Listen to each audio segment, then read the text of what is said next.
जय जगन्नाथ सांग मैंने आज मोर फास्ट ब्लॉग रे आपण मानक मु स्वागत जनाऊँ।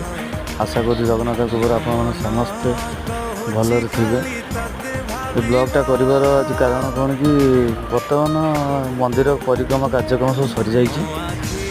बर्तमान बहुत दूर भक्त मैंने आसिक बुढ़ा बुढ़ी बहुत वयस्क लोक भी आसिक दर्शन सारिकी रही असुविधा सम्मुखीन होते। जहाँ जगन्नाथ आशीर्वाद जा हो जगन्नाथ कृपार बर्तमान नुआ बसस्टाण्ड हो जाए मंगलाटे आतरिक भक्त मैंने आसिले आराम से ठाकुर दर्शन कर जगह को आराम से सेठी जाकि रही पारे।